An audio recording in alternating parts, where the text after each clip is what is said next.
Hello plus one students welcome.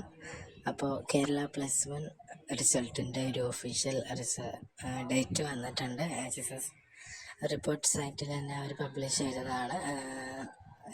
Plus വണ്ണിൻ്റെ റിസൾട്ടിൻ്റെ ഒഫീഷ്യലായിട്ടുള്ള date ഇപ്പോൾ തന്നെ കൺഫേം ആയിട്ടുണ്ട്.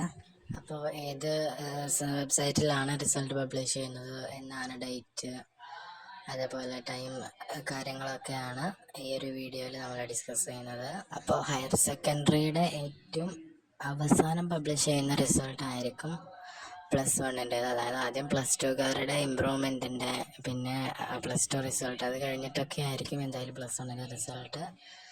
അപ്പോൾ നമ്മുടെ ഒരു ഒഫീഷ്യൽ ഡേറ്റ് എന്ന് പറയുമ്പം 28 മെയ് 2025 ആണ്. അതായത് നെക്സ്റ്റ് മന്ത് ലാസ്റ്റ് വീക്കിൽ 28-നാണ്. സാധാരണ പ്ലസ് വണ്ണിൻ്റെ റിസൾട്ട് ഇങ്ങനെ മുമ്പൊരു ഡേറ്റൊന്നും, ഇത്രയും മുമ്പ് ഡേറ്റൊന്നും തരാറില്ല. ഇപ്രാവശ്യം നേരത്തെ വന്നിട്ടുണ്ട്. I don't know why. അപ്പോൾ റിസൾട്ടിനെ പറ്റിയിട്ടൊക്കെ ഉള്ള ലേറ്റസ്റ്റ് അപ്ഡേറ്റ് എന്തെങ്കിലും ഉണ്ടെങ്കിൽ അത് നിങ്ങൾക്ക് DHSCയുടെ ഒഫീഷ്യൽ വെബ്സൈറ്റിൽ തന്നെ കാണാൻ പറ്റുന്നതാണ്. നിങ്ങൾക്ക് റിസൾട്ട് ചെക്ക് ചെയ്യാൻ പറ്റുന്ന വെബ്സൈറ്റ്സ് ആണ് നിങ്ങളിപ്പോൾ സ്ക്രീനിൽ കാണുന്നത്. ഈ ഒരു 4 വെബ്സൈറ്റിലാണ് പൊതുവെ റിസൾട്ട് ഒക്കെ കാണുക പ്ലസ് വണ്ണിൻ്റെ. അപ്പോൾ ഈ ഒരു വെബ്സൈറ്റിൽ ചെക്ക് ചെയ്യുകയാണെങ്കിൽ നിങ്ങൾക്ക് വളരെ പെട്ടെന്ന് റിസൾട്ട് അറിയാൻ പറ്റുന്നതാണ്. അപ്പോൾ ഓക്കെ, നമ്മുടെ ഇന്നത്തെ ഈ ഒരു വീഡിയോയുടെ ഉദ്ദേശം എന്ന് പറയുന്നത് ഈ ഒരു ന്യൂസ് നിങ്ങളെ അറിയിക്കുക എന്നുള്ളതായിരുന്നു. Okay, thank you, by.